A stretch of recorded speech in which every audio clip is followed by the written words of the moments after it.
Welcome to DM Prep. My name is Ian, and I'll be your DM for today. Today we are prepping episode 12 of the Gilded Troll plays Curse of Strahd. I don't know what I'm going to call it. I guess it's not really important right now. Can't call it Wizard of Wines because that was the name of the last episode. Something like the Vampiric Master. I don't know. So when we last left off, the heroes swarmed the winery. They killed 61 enemies. 61. It was like 25 needle blights, 24 twig blights, 8 vine blights, 3 druids, and a vampire spawn. So it was a lot of enemies. And then once they were done, they went into the basement where they found Snurk's master, Dorian Ito, the thing that Snurk entered Barovia looking for, and turns out he's a vampire. So that sucks for them. So I've set up the scene here because I feel like it's going to be very, very important where Rubek's sunlight is in terms of the vampire. So I have dynamic lighting enabled, and essentially if any of it is on the vampire spawn, that's a big deal for the vampire spawn. So basically what I've done is I've given every single player 120 feet of dark vision just so that they can see things down here. I'm just going to assume that there are lights sufficient for them to see what they need to see and be like, okay, well, all we're really paying attention to right now is whether or not there is sunlight. And if we take a look at what Rubek can see, no, there is not sunlight on the vampire. So this light sort of over here is actually just... why is that there? That's really weird. Obviously Snurk can see it, but it's really weird because as a DM I can see each of their visions sort of overlapping one another. So I get these weird layers here. But if I look at any one player's vision, it gets significantly less ridiculous. So there's just darkness that I can't see. There's the bright sunlight coming from Rubek's hammer, and then there's the dark areas that I'm seeing with dark vision. So that's essentially how this is all working. But I just wanted a way to be able to see where the sunlight is at all times, given our dynamic lighting, blocking lines, and all that stuff. So that's essentially that. So the question is, what in the hell is going to happen this session? And obviously they're going to deal with Dorian Ito in one way or another. And the one question that Bayless, Snurk's player, has been asking me this entire past week is, or not asking me, but saying that he's going to want to find out is how with it is Dorian Ito. And the answer is he's still him, he's just under Strahd's control. So Strahd tells him to do something, he does not have a choice to say no, he just can't. He's physically incapable of saying no. So I don't know how much of that's going to come out in the course of the encounter. I'm expecting this to honestly just sort of go very quickly. I think it'll be over in 2 rounds. They're gonna kill him pretty quickly. I think they'll probably try to leave him alive but conscious. At which point they need Rubek to stop putting sunlight on him, so he doesn't just melt.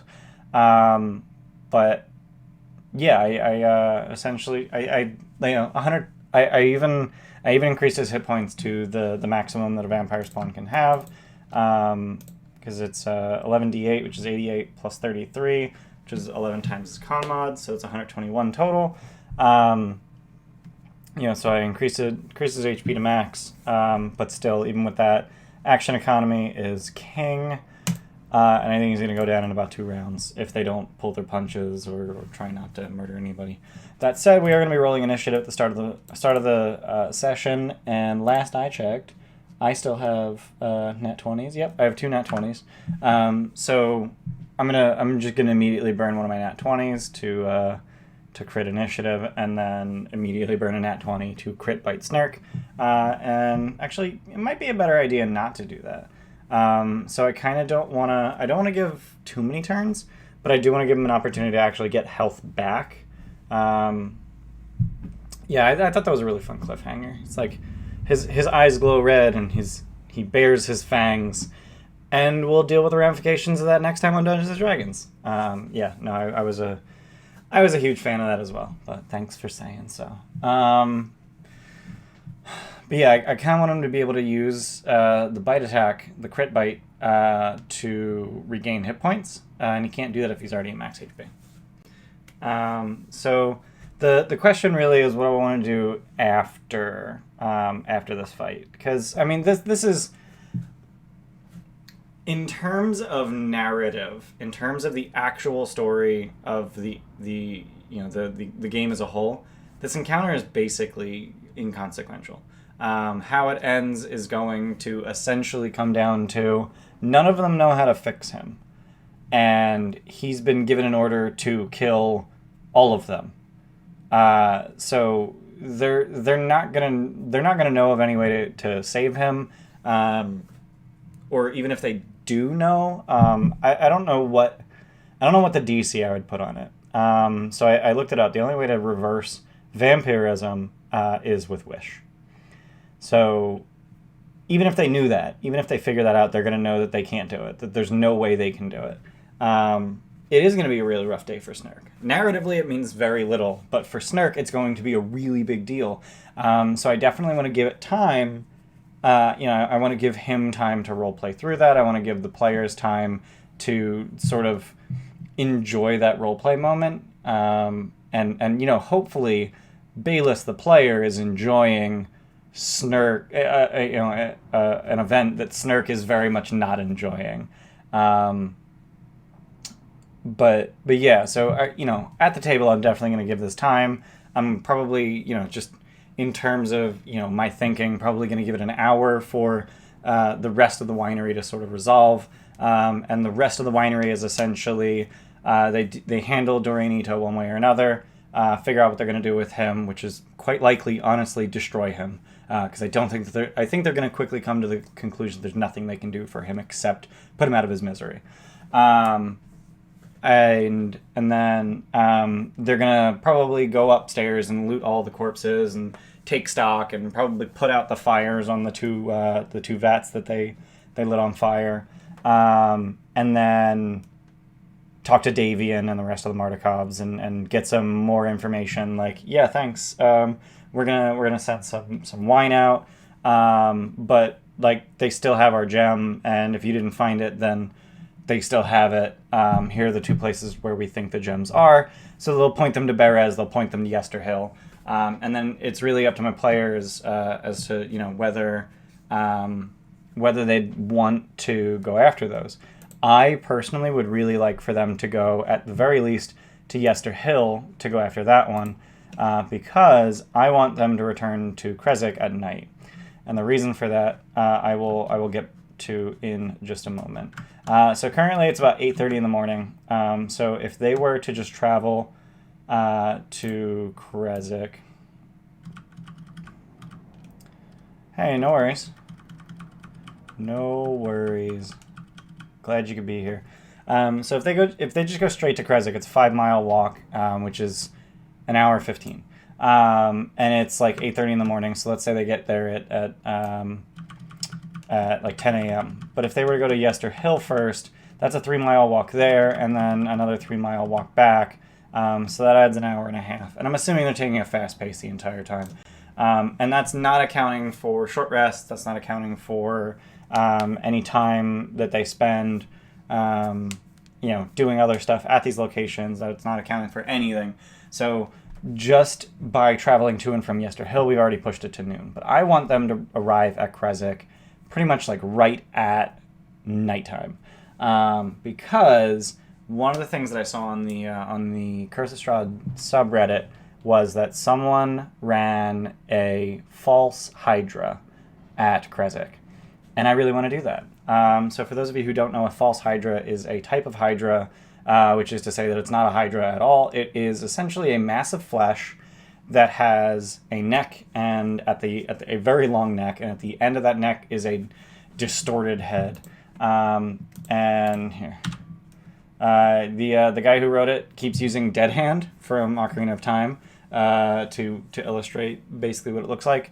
But instead of extra hands, it has extra heads. But the big thing is that the False Hydra eats people, and then it there you go. There's your False Hydra. It eats people, and then once it has devoured them, it is able to sing to essentially erase that person's existence from the minds of everyone who hears the song. It is also capable of singing the very same song, removes its own existence from the minds of anyone who hears it. So this thing can literally be popping out of the ground 5 feet from you, and you will literally just not even know it's there. But the coolest thing with the False Hydra is that over the course of the adventure, over the course of the session or sessions during which the players are dealing with a False Hydra, you essentially get to just delete NPCs and then pretend that they never existed. So my players have currently, thus far, met 3 NPCs at Krezk. The 2 guards on the gate, and then Baron Krezkov. So the reason that I want my players to arrive at Krezk during the night is when they get there won't be any guards on the wall. And then it will essentially be explained away. Oh, and this is the other thing. When you are forced to forget by the song, when you're forced to forget about the False Hydra, and I forgot to eat my phone. Eat it out the door. When you are forced by the False Hydra to forget its existence or the existence of one of the people it's eaten, your mind just fills in the blanks. So if your husband is eaten, you will find a closet full of men's clothes, and you'll go, well, that's really weird. I don't know why I own those. And then you'll find. We were going to execute somebody today, but we don't remember who. And yeah, the False Hydra already ate him. So it's fine. Yeah, so it just keeps deleting people from your memory and the memory of everyone around it. So when they first get there won't be any guards on the wall. And if they just yell and scream and try and get people's attention, eventually they can get Baron Krezkov to come out and say, I mean, I remember meeting you last night, but, like, what are you talking about? Like, the guards, I don't... Like, what do you... Like, there weren't any guards. We've never had night guards. We don't put guards at the gate at night because we don't let anyone in at night. Wow, 2 people to ban right at the same time. That's cool. Ban. And, can I close that? What the fuck? Oh, that's cool. Zoom out a little. There we go. There we go. Thanks, Jesse. Yeah, like, what the hell? They sent 2 bots at the exact same time. It seems kind of dumb. But yeah, over the course of their time in Krezk, I'll just delete NPCs from existence and then not offer any explanation. And then when the players ask, wasn't there a dude? I can just say, no, there's never been a dude. Like, metagame DM telling players, no, the Baron is a teenage girl. Because Baron Dmitry Krezkov will be dead, and then, yeah, space your bots out 30 seconds apart, like amateur hour over here. No, the Baron of Krezk is a 13-year-old girl, because the False Hydra will have eaten Dmitry Krezkov. I want to say it's Anna Krezkova. Yeah. Oh, yeah, is Anna Anna's his wife. Okay. Not his daughter. So we do have Ilya Krezkov. Yeah, so who are his children? We're not going to get... There we go. Burgomaster Dmitry Krezkov. You're going to really throw them for a major loop, and you can't wait to see how they react. Yeah, I'm really excited for this.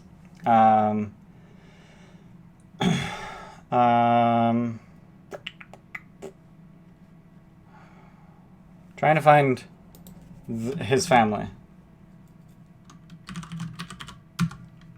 Dmitry Krezkov.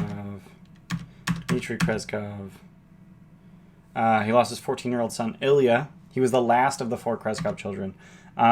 So they do have they have 4 dead children. The most recent is Ilya, and then Anna Krezkova is his wife. There we go. Here's the Krezkovs.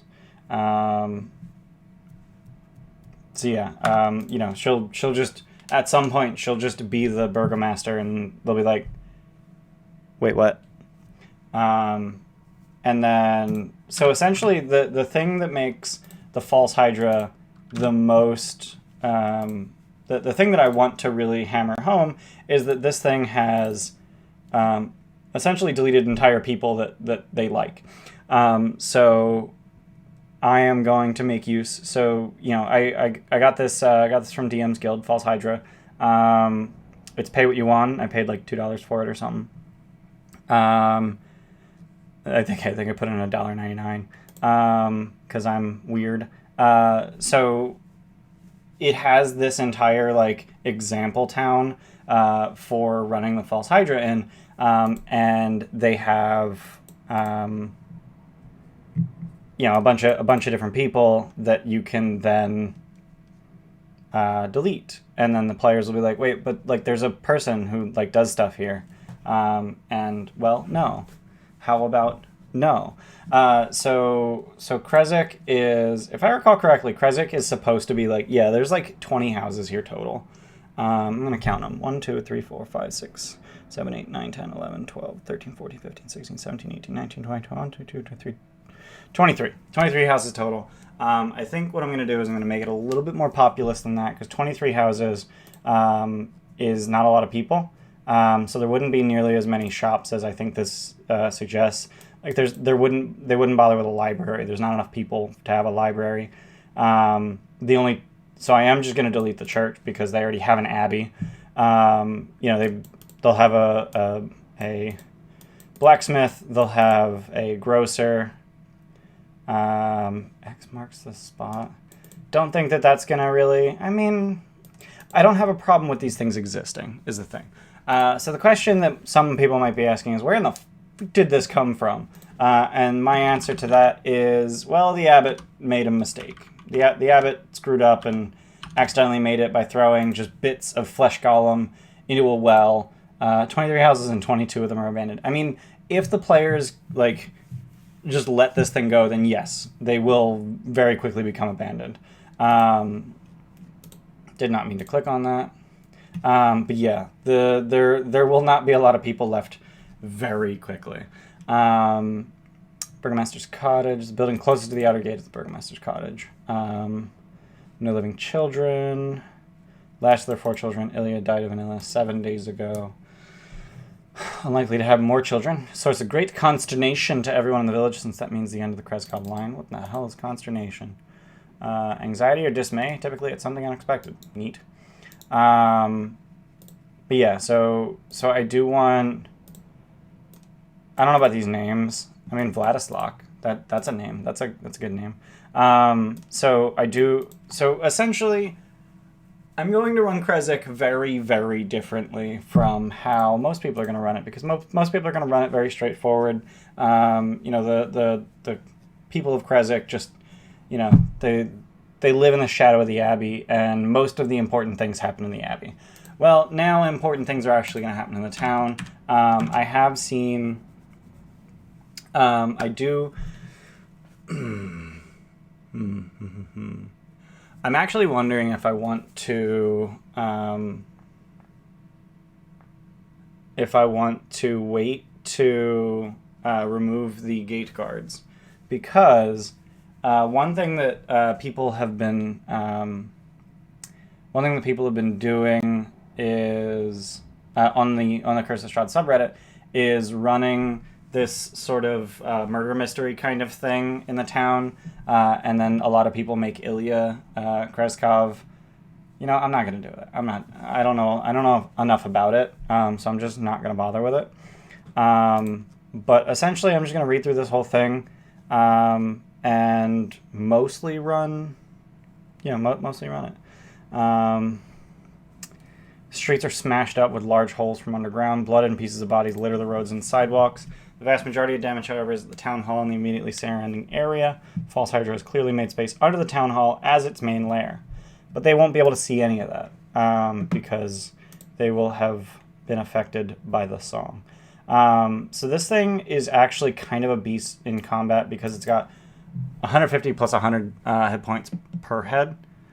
Can you get your opinion on if it's worth an assassin taking a few levels into Gloomstalker? I don't know. I have no idea. I'm not familiar with Gloomstalker. Population looks like it should be a few hundred. That makes sense. Number of people who see out and about suggests a population much smaller. So this is a town that's already been taken over by a False Hydra. I don't want it to be already taken over. I kind of want it to have just started. So I only want there to be, like, I want everyone who has gone missing to be someone that the players have already met. So they've already met the gate guards. They never got their names, but like they know their faces. They know they exist. They know they are on night shift. And then, if someone says, we don't put guards on the gate at night, ever, they'll be like, wait, but we saw them literally last night. Huh? So, essentially what I'm going to do is I'm just going to find ways to waste their time until they get to the town at night.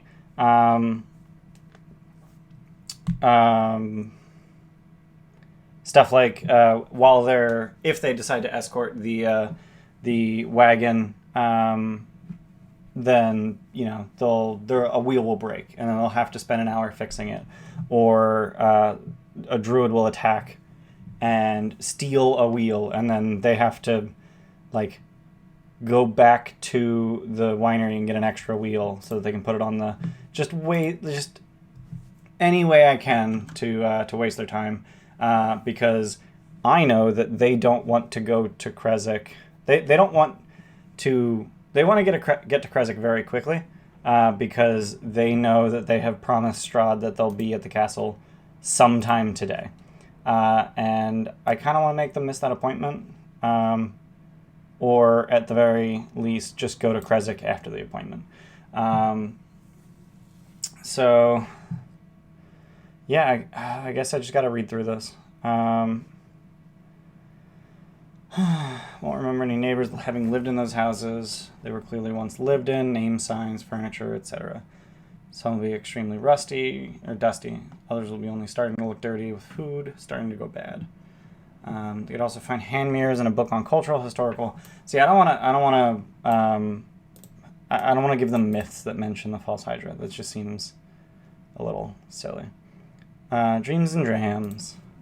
A couple minutes south of the main street on the side of the main road. The descriptions aren't going to work exactly for Krezk, but it's fine. Middle-aged couple named Fib and Lev. Mythical creatures mentioned the False Hydra can be found on the Take One, Leave One bookshelf in the inn. Cute. Depending on how early they find the book in their investigation, you can mention other creatures the book references to make it less obvious. Even better if they're creatures that will come up later in your game or that have already come up. Yeah, so I think it's probably a good idea to come up with a list of creatures that they probably haven't heard of. Have a real Hydra to hint at the False Hydra. That could work. So this is for the 20th session. Book on mythical creatures. False Hydra. Let's see, what other, let's go to Leshy. That's one that I know. I don't know a lot about it, though. I know it's from The Witcher. It's, yeah, Leshy. Oh, what is it?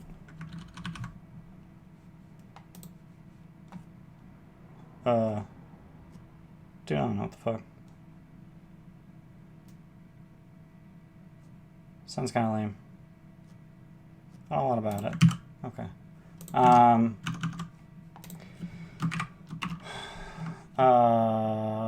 Yeah, I'm gonna have to come up with a list of. So mostly I want creatures that my players haven't heard of. Not necessarily that their characters haven't heard of, because this is a very metagame kind of threat. It's the kind of thing that really stretches your player's ability to not metagame, because you're obviously telling them things that they know are false, and then forcing them to roleplay that cognitive dissonance. So I'm just gonna leave that there for now. They use detect evil, sense, and aberration. They use detect magic. You can see a faint aura around seemingly nothing. So that's not how detect magic works. You can only so you can feel magic, but you'll only see the aura around things that are visible to you. Despite portraits and documents, anyone asks will claim there's never been a mayor. Obviously, I'm not going to go with that until like way late. Like if I decide that the False Hydra has eaten Dimitri and Anna. So list of people the Hydra can eat. So obviously the gate guards, Dmitri Krezkov, Anna Krezkova,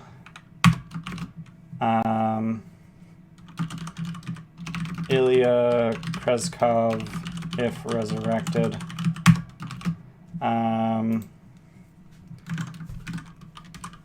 any named NPC the players have met.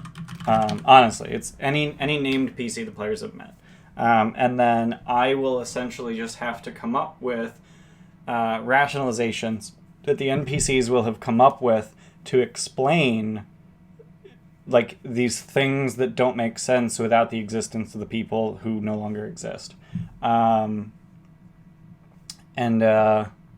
Yeah, it's just gonna be really fun to kind of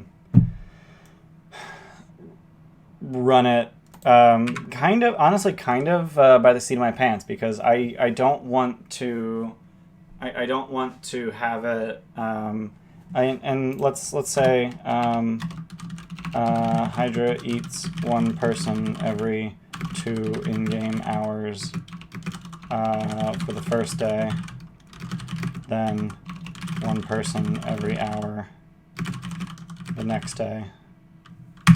I'm gonna turn on word wrap. So yeah, like I want that. Like this thing is gonna take over the town very quickly, and it's just super convenient that they're here now. I'm also going to make every single person a human, not because I'm racist, but because they haven't found a town other than the Goliath camp where there isn't, where there are people who aren't humans. And I think it's very important that Barovia is vastly human. The party investigates potions of blindness, deafness, potion of clarity, a book with property of Rayasfeld Town Hall and Library. Dog-eared to a page on aberrations, which includes a footnote on the myth of the False Hydra. I feel like they're really like dumping these books here. What is with these bots? Jesus. Get out of here. Get out of here. That's 3 bots in 20 minutes. Wake and Bake. There's a cafe called Wake and Bake. That's woof. Woof. So things that I just need to know about Krezk in general. Everything is, it's essentially communist. Everyone shares everything. Everyone works together to make food and firewood and all of that for everybody. They have all of the firewood they need inside the village by just planting trees everywhere. There is this weirdness here. It looks like the walls are kind of worthless and you could literally just walk in here and on this hill. And I think that that's one of the dumbest things that I've ever seen. So I'm going to say that that's not the case.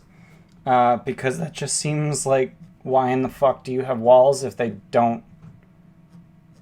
Why why? Yeah, the village operates as a commune. No exports or money-making businesses. They grow trees and vegetables, cut wood to heat their homes, raise chickens and pigs, and share their food. Few villagers have cows and mules, but there are no horses. No inns or taverns. Characters who are willing to chop wood, milk cows, or perform other chores can spend the night in the burgomaster's cottage or some other residence. So it is very much a commune. So there really aren't gonna be shops. There's no money. People don't need space to run a business because they just trade everything. So there will be people to whom people go, like, oh yeah, like if you need clothes, like just talk to Vikram. Or I guess this is, if you need your haircut, just go talk to Vikram. Like he's the best at it around here. No one pays for anything.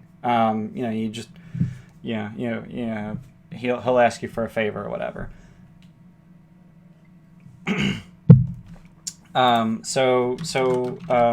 Let's make a list of favors that Krezkovians can ask for. Chop wood, milk cows, pluck chickens,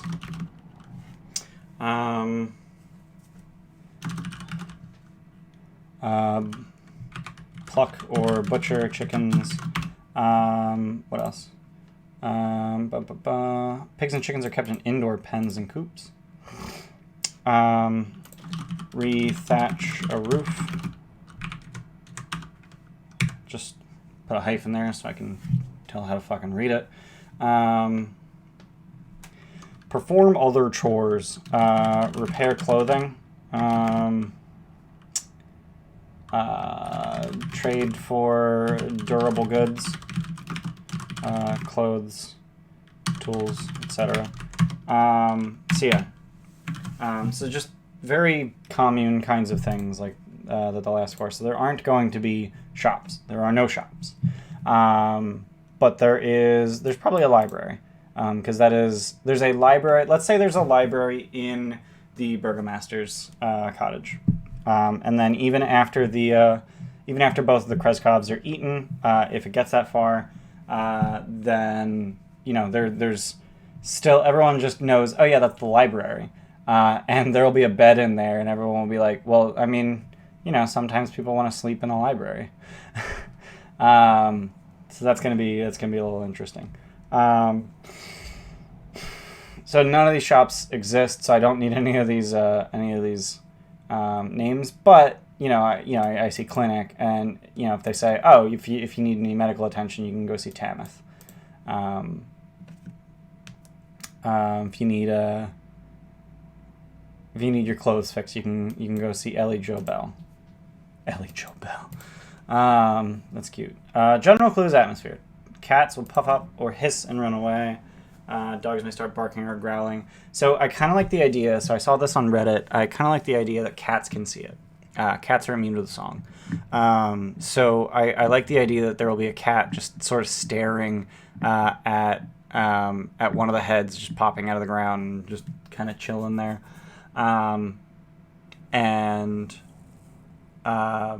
Just staring or hissing and got its hackles up and then run away. And then the next day they don't see a cat. Or an hour later they don't see a cat. But essentially, this thing deletes all references to its existence. So the players might ask, "Oh, do I see that cat again?" And I will go, "What cat?" I will have to just have it like the blankest of expressions, because if I smirk or anything like that, then obviously they'll know like something is up. So I kind of want to just make them wonder, is something up, by just not having any expression. So there's never been a cat here. I have not described any cats in this town. Done. I kind of need a poker face a little bit.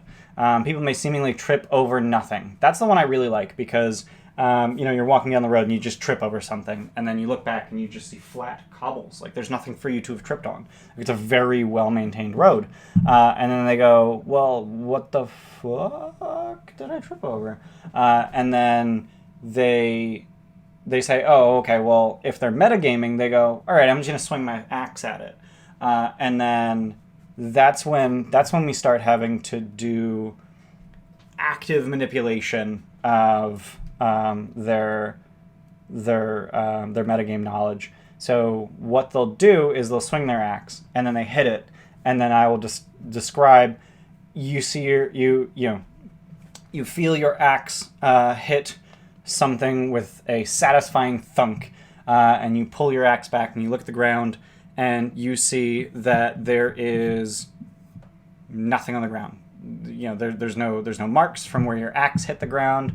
When you look at your axe, there's blood on it. Yeah, that's it. And it'll be like, wait, why is there blood on my axe? And I will basically, and this is the point where you need to get them. So up to this point, we've essentially just been preventing them from metagaming as best we can. But it's at this point where we give them details that don't make sense. We actively give them details that don't make sense.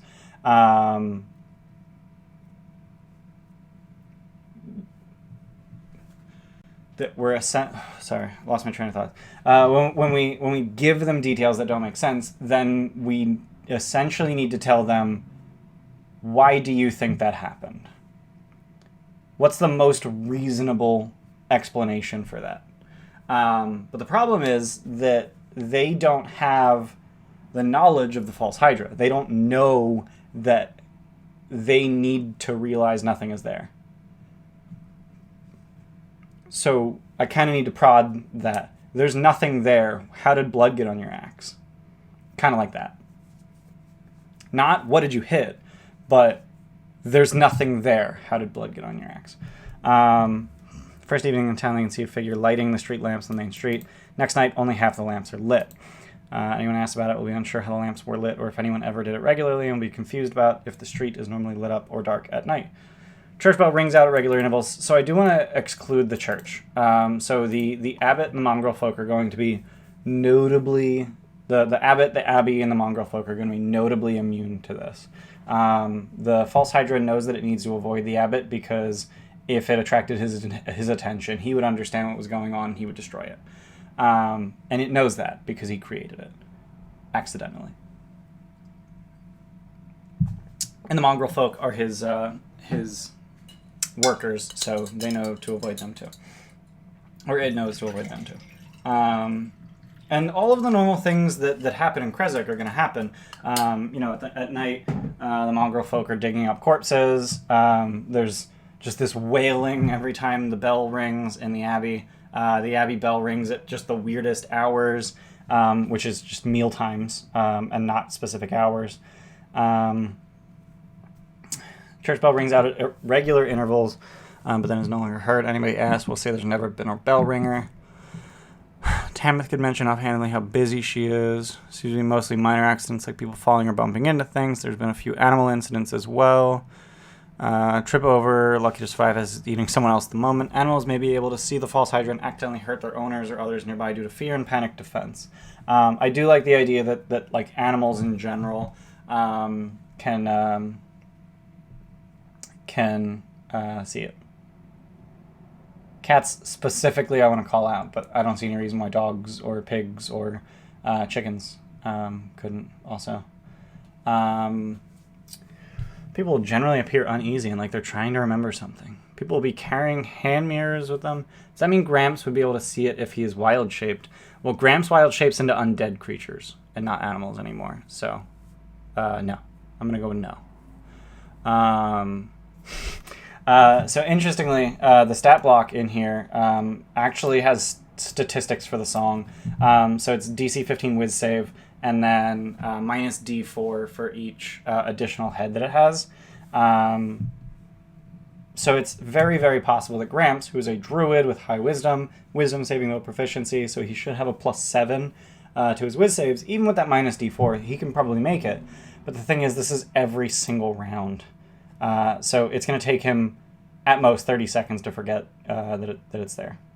And that could actually be the kind of thing where, like, when these things happen, if they get there quickly, I could actually have them roll these wisdom saves, and then split it in the party. Like, okay, everyone who failed, you have, like, this guy never existed, and the people who succeed on their save, they can remember it until they fail.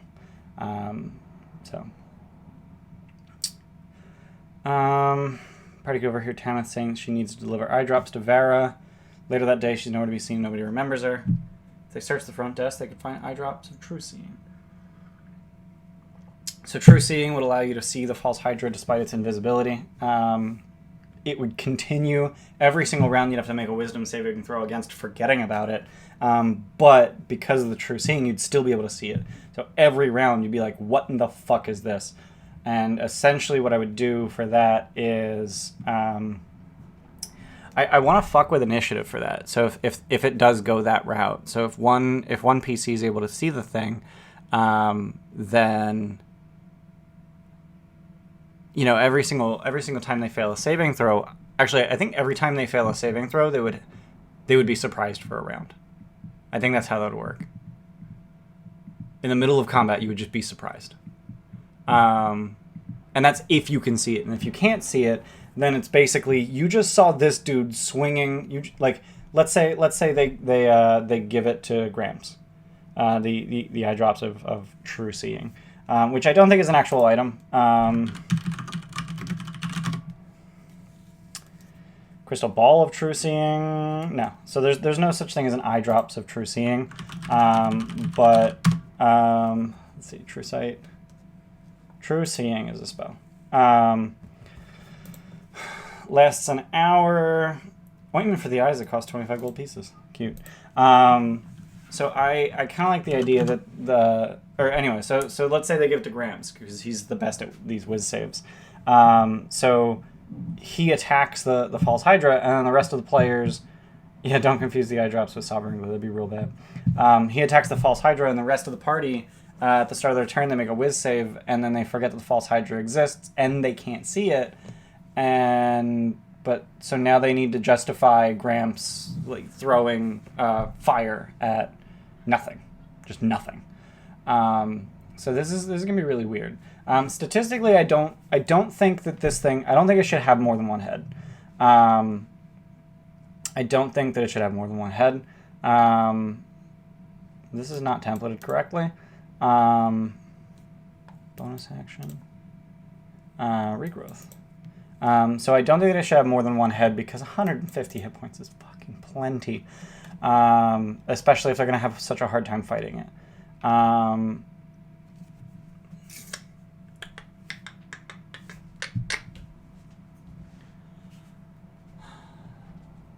I do like the idea of finding a letter that's written in their own handwriting. If it was just formed, it would be understandable that it would only have one head. Right, yeah. So I'm imagining that it only has one head right now, but then each day it probably probably like every other day it gains another head. And then in a week, the entire town is dead and it's over. But I don't think it's going to get that far. So like if they go 2 days without dealing with it, or trying to deal with it and failing, then it's going to get another head, and then it's a really big deal because the main thing with the False Hydra is that it is, or not the main thing, but one really important thing is that it uses its mouth to sing. If it's eating someone, it can't sing. So while it's eating someone, it is when it is at its most vulnerable. And it knows that. It very much knows that. So it's not going to try to bite anyone during combat, or it's not going to try to eat anyone. Like, it'll bite them, but it'll continue to sing. Taking damage. Wow. Okay. It can bite them, but it can't eat them. Like, it actually needs to consume them, which is a process that takes 10 minutes. So during those 10 minutes, people can see, the weird stuff going on, but then it starts singing again, and then you forget about everything that you saw in that time. So I could actually run it as, like, during those 10 minutes, I don't know if 10 minutes is... I think 10 minutes might be too long. I think 5 minutes. Because I don't want them to be able to do... maybe even a minute. Honestly, how... Like, you saw how big this thing was. Like how big its heads are. I can't see it... Come on. There we go. Like, I can't see this thing taking more than a minute to eat an entire person. Considering how big it is compared to a person. So let's say that every 2 hours, in-game hours, there's a minute where they just, like, they can see everything normally. And essentially they need to, like, really use those minutes very well. And then at the end of that minute, they just forget everything. So the thing is, it can't erase physical evidence. It can only make you forget about them. So if you write something down... it will, it'll basically, it'll stay there, but you'll forget about it when it starts singing again. But then once it stops singing, the next time it stops singing, you'll be able to read it again. So you can leave yourself notes. I really like this. This can easily be done, but be aware that you're essentially retconning the party's entire adventure thus far. It's really interesting. I think it'd be really neat. If you can logically tie in who would be sending the letter and why. Parties come to town based on information of a different problem town is facing. That's actually a good evidence that the original problem was real. So that only works if they have... if it were a problem that had creatures that the Hydra could make you forget about. But the problem that they're here to investigate is missing wine, so that's not really going to work. But yeah, so that's my prep for the Hydra. So I do want to prep Yester Hill real quick, just in case my players decide to go there. Fortunately, Yester Hill's real easy. So we've got a trail leading up to it. Just two trails that encircle the hill, and then at the top of the hill is the Druid Circle. Wide ring of black boulders and smaller rocks that collectively form a makeshift wall enclosing a field of dead grass. Lightning strikes the edge of the ring from time to time, illuminating a ghastly 50-foot-tall statue made of tightly woven twigs and packed with black earth. Resembles a towering cloaked man with fangs. I don't know how you can make out fangs. Like, that, I know it's 50 feet tall, but like, Jeebus. I can't see you being able to make out fangs. So it's 250 feet in diameter, ranges from 5 to 10 feet high. There's a chance of getting struck by lightning. That's neat. And then there's 6 druids and 6 berserkers. And then waiting to begin a ritual to summon force an enormous tree blight. Only 1 druid's needed, but the druids won't begin without Strahd's blessing, so they're waiting for him to appear. Cool. The gem is... So the gem they're after is in the statue's chest. Oh, that's cool. If they're killed, just more people comes back. That's neat. And then the big thing is the Gulthias tree. So the Gulthias tree is... I can't remember. I think it was created when they staked a vampire. Vampire named Gulthias who worked terrible magic, blah, blah, blah. Undone when the hero plunged a wooden stake through his heart, but as the vampire was destroyed, his blood infused the stake with a dreadful power. Tendrils of new growth sprouted from the wood, growing into a sapling infused with the vampire's evil essence. Said that a mad druid discovered the sapling, transplanting it into an underground grotto where it could grow. From this Gulthias tree came the seeds from which the first blights were sown. So that's the story of Sunless Citadel, in fact. So that's cool.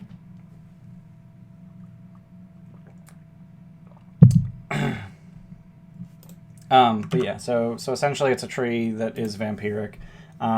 That's neat. Entire stump must be uprooted for the tree to truly die. Creates blights from ordinary plants. It's the only tree of its kind in Barovia. Award the party 1500 XP for destroying the tree. Okay. Dead adventurers tattered. When the axe hits a plant, whether an ordinary plant or a plant creature, takes an extra 1d8 slashing damage. Neat. When a creature of non-good alignment wields the axe, it sprouts thorns whenever a wielder makes an attack with it. They prick the wielder for 1 piercing damage. Cute. And then there's the Wall of Fog, which is really cool. City appears quite distant, maybe a mile away. Hear what sounds like the echo of a church bell. False image of Strahd's ancestral home. Cute. It's a dick move. The characters ask an NPC spellcaster about this part of the Wall of Fog. Might relate an ancient legend. There's a wall of mist near Yester Hill, even before the deadly mist and trapped wall of Barovia. Ancient folk called it the Whispering Wall. They could hear the voices from the past and the future. Ancient god gave up his divinity, preserved the world from destruction. His last exhalation as a god produced this mist. Within it were all his memories of the world and all his visions of its possible futures. And without proper preparation, a seeker could go on a vision with proper preparation. Vision quest within it. Some students of the arcane contend the dark powers took a bit of that fog and twisted it to create the mist of Barovia, and that perhaps Strahd's domain is only a dark memory in the Whispering Wall. Neat. Two special events. Strode's ritual. So one of them has Strahd arrive astride his nightmare, or in bat form. And then Tree Blight, Winter Splinter. Eat a dick. And then there's the Blood Spear of Cavan, which I kind of skipped over. In the Berserker cairns, there's a cairn that has the Blood Spear of Cavan. Here we whisper a deep voice carried on the wind. Long have I waited for one who is worthy. My spear hungers for blood. Retrieve it and rule these mountains in my stead, just like the mighty warriors from the early days of the Whispering Wall. And then any creature can wield the spear, but only the character chosen by Cavan to wield it gains a +2 bonus to attack and damage rolls. So the only so it's a spear, which means that it is a strength weapon. I don't know what voice I used. What did I say? My spear hungers for blood. That one.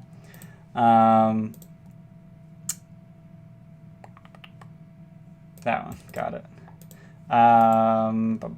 Very much alive. Drink the first blood spear.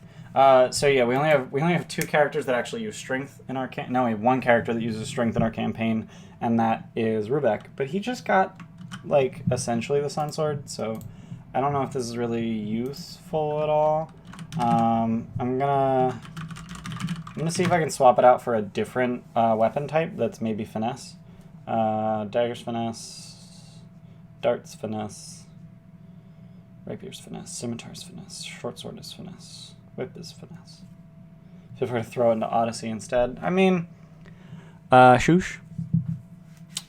So hilariously, our Art of Irina already has the Blood Spear in it, because in the last Strahd campaign, we played years ago. Irina was the one who ended up with the spear. But yeah, check. This is not a coincidence that these look the same. Yeah, Blood Spear. Now you know. Our Irina in the other game was built statistically a little differently. She was strength fighter instead of dex fighter as she is now. It's fine. But I kind of want to just say that part of... I'm actually just going to do it. So I'm gonna homebrew it. I'm gonna call it... we're going to create magic item. But that's not what I wanted. It was running real slow. Create magic item. Blood, spear, create. And I'm essentially just going to give it finesse. Maybe. Cavan.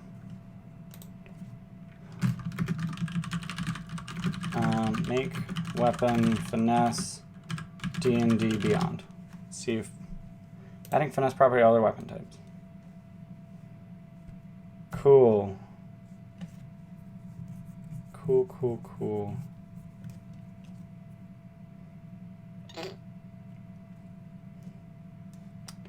Modifier type of weapon property, and then subtype of finesse. Okay, I can do that. Additionally, when the chosen one wields this weapon, it has the finesse property and gives you a +2 bonus to attack and damage rolls. So save changes. Blood Spear of Cavan. So bonus temporary hit points. It's cool. So bonus magic fixed value 2, makes it a +2 weapon. And then add modifier. We're going to do weapon property, finesse. Ta-da! So I've made the Blood Spear of Cavan. So essentially, I'm going to have a call out to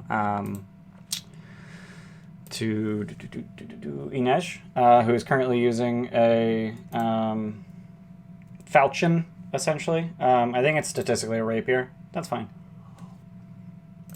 But because it has the finesse property, it qualifies for sneak attack, and I really didn't have another plan to give Inej a weapon anyway. I do have a plan to give Inej a shield, but yeah. So that's Yester Hill. It's not an incredibly complicated area to run. I don't think it's going to take a very long time to run unless they get into really pitched combat. So the big thing here is that there are a ridiculous number of blights. 3 Vine Blights, 6 Needle Blights, 12 Twig Blights. Needle Blights are plainly visible, but the Vine Blights and Twig Blights are falsely appearing. And the Blights attack anyone who harms the Gulthias tree. They'll leave you alone otherwise. And then, so I don't think I have a battle map for, I think the only map I actually have for Yester Hill is this map here. Saga's Creep. Wow, okay. Yester Hill. Yeah, I just have Yester Hill, which is kind of a hilariously large area. These are 50-foot squares, and did they actually make them 50 feet? Yeah, they made them 50 feet, but then the tokens here are just hilariously large. This will be good for them because they haven't fought any blights so far. Yeah. So that's the thing, though. So in the Wizard of Wines is the Gulthias staff. So they killed this druid already, the druid lurking in area W16. He came onto the stairs and threw some thunder waves. If they hear the Hydra speak, it's in some Deep One language, I guess. I don't think it's going to talk, though. I don't know if it does talk. But they'll find the Gulthias staff, and if the staff is broken or burned to ashes, its wood releases a terrible inhuman scream that can be heard out to a range of 300 feet. All blights that can hear it immediately wither and die. Done. So if they take that to Yester Hill, they can just destroy every blight immediately, and then I don't have to worry about actually like running combat there. They will still have to worry about the druids and the berserkers, obviously, but those are kind of those are easier to deal with. Interestingly, I don't seem to have them anywhere on this map. Okay, here's a berserker. Wait, the berserkers are in the cairns? Wait. They're around in the cairns? See, I understood them to be like buried in graves in this area.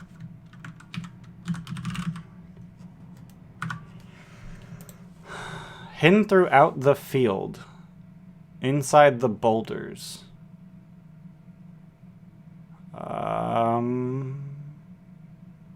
Sleep in earthen graves hidden under covers made of sod and dead grass.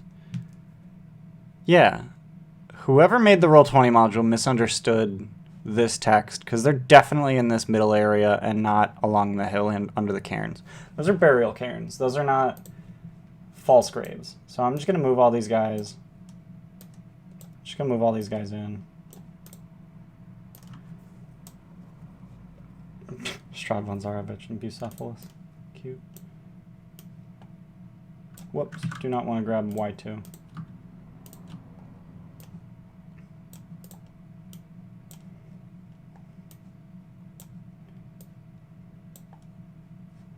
Turn up the opacity. Berserker. Dird. So you got 1, 2, 3, 4, 5, 6, 7, 8, 9, 10. So missing 2. Where they at? There's 1. And there's 1. Okay. Yeah, like they're all around this area. Throw Strahd in. I mean, there's a special event where Strahd shows up, so it makes sense that Strahd's here. It's just kind of funny. Yeah, they're definitely in this area, which is 250 feet in diameter. Like, it's a humongous area. So it's kind of a little bit silly. But it seems to me that this is using a really weird grid. Like, it's using a 25-foot grid. And I kind of want to change that to use a smaller grid. Yeah, one grid cell's 25 feet. Yikes.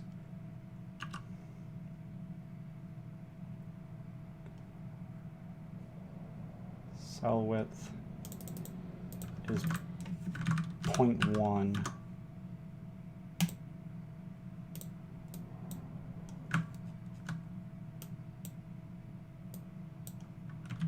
I don't think that helped. Let's turn the opacity of the grid up. Wow. This area has a diameter of 250 feet.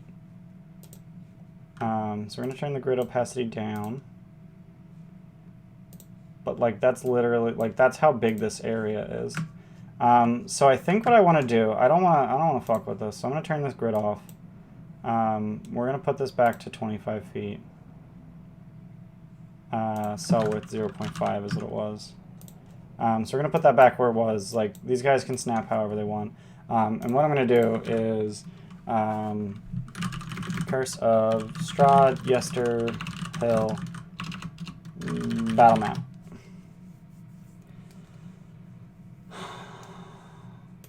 This one looks nice. Yeah, that looks good. That looks good as hell. That looks great. That looks fantastic. Loving it. So yeah, easy as that. I got a map for Yester Hill. Yester Hill. So I just need to make a new page. Drag this over to next to Yester Hill. Yester Hill top. I can absolutely paste the link. Here, actually, here's the Reddit post. Ta-da! Oh, that's a preview. Ooh, ooh, ooh. Oh no! They deleted it from their drive, because it's a year old. Damn it. Well, it's Neutral Party on Patreon. So if you want to get... So I'm guessing the one I downloaded is low res. Which kind of sucks.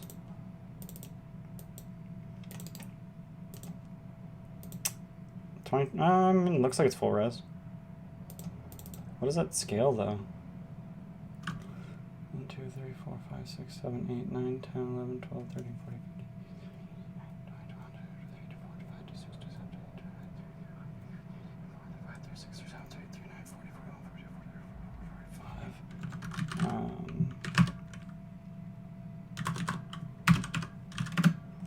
Okay, so it's a 45 pixel scale instead of a 70 pixel scale. That's fine. That's not the end of the world. Image is 2025 by 1890. Actually, you know what? I'm going to do 45. And then this is 45 times, or no, it's 1890 divided by 45. Okay, I need a calculator. 1890 divided by 45 times 70.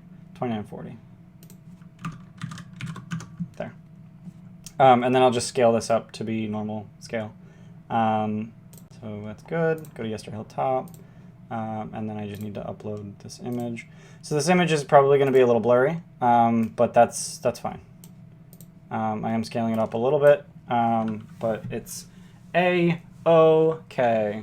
Throw it in Curse of Strahd spoilers. I can do that too. Oh, cool. Jesse just posted it there. Thanks, Jess.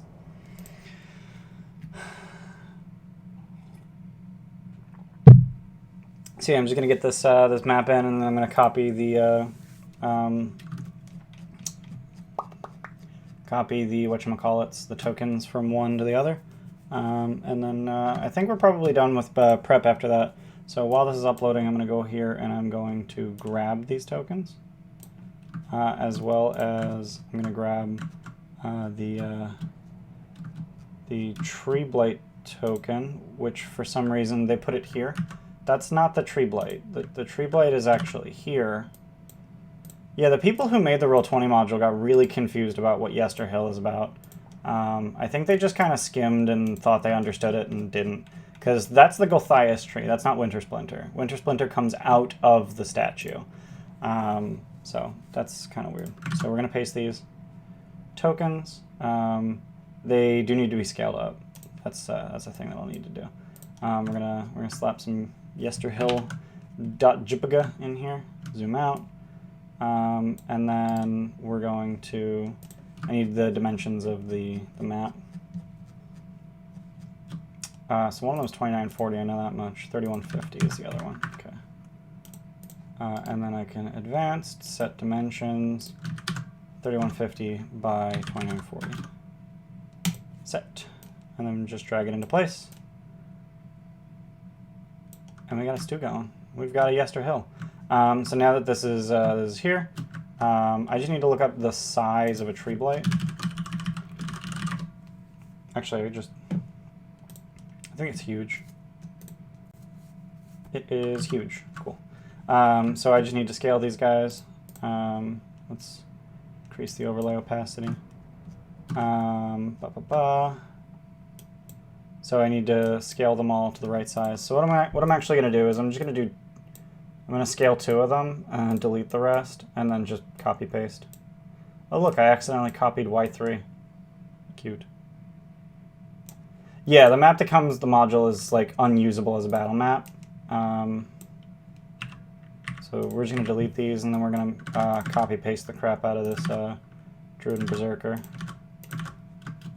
So Winter Splinter goes in the statue. And then I just need to scatter the Druids and the Berserkers around.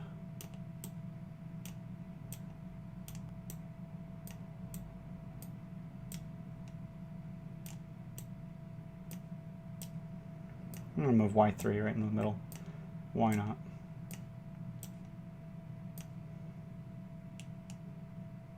So I don't want any of them on the actual road. This guy likes to be in that corner. Here's some really good mood art in case I want it. Let's check it out. Whoa, that is really good mood art. That is fantastic. So let's make a handout. So we're going to make a handout. Yester Hill mood. And then I need to, I actually can just drag that. Yes. Maybe not. Copy image, paste. No, I have to save it. That's annoying. I don't want a WebP. No, I don't want a WebP. I want a ping. It's fine. Show in folder. Are you okay?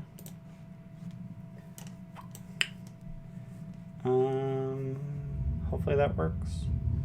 Yeah. Yester Hill mood. There we go. Can I put that in spoilers too? Jesse, would you mind putting that in spoilers?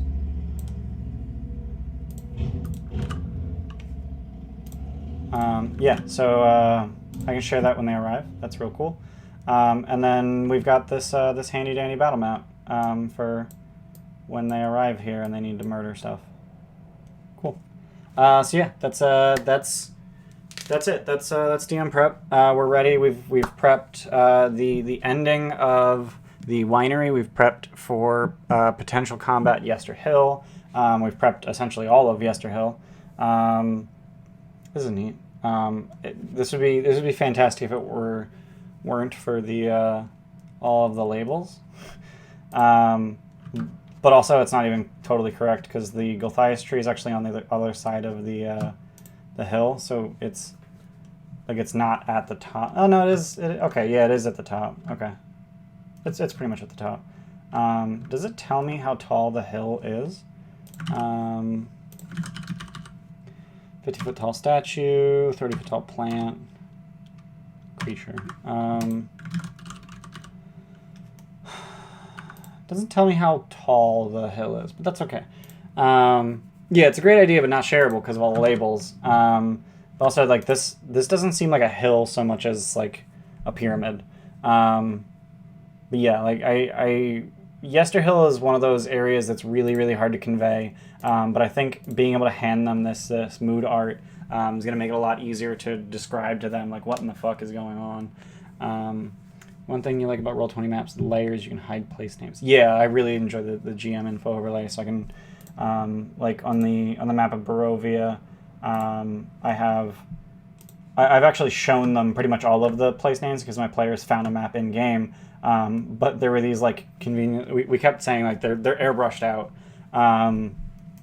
It's really nice to just have all the labels, like the area numbers and the letters and whatnot, that are just invisible to the players. And then I added these yellow circles for an idea that I'm having at some point about a ritual that the players need to do to save Strahd from his curse or something. I don't know. I don't know if I'm going that way. I'm probably going that way, but I'm not sold. But yeah, so we prepped a lot. We prepped a good deal. We prepped probably 2 to 3 sessions worth of content. So hopefully they ruin all of that and I get something else to prep. So that'll be fun. We'll see you guys next time. Thanks for being here. If you want to see the session that comes out of this prep, we play Curse of Strahd every Sunday at 1 p.m. EST. And we also play Odyssey of the Dragon Lord on Saturdays at 4 p.m. EST. Thanks for dropping the schedule. And then I am going to. So right now I'm going to take a quick break. I'm gonna get some more water. I'm going to take a break, bathroom break, and then I'll be right back to prep Odyssey of the Dragon Lords. So Jesse, get out of here because you're a Dragon Lord player. So I'll be back in just a few minutes, and I'll see you there. Thanks for being here.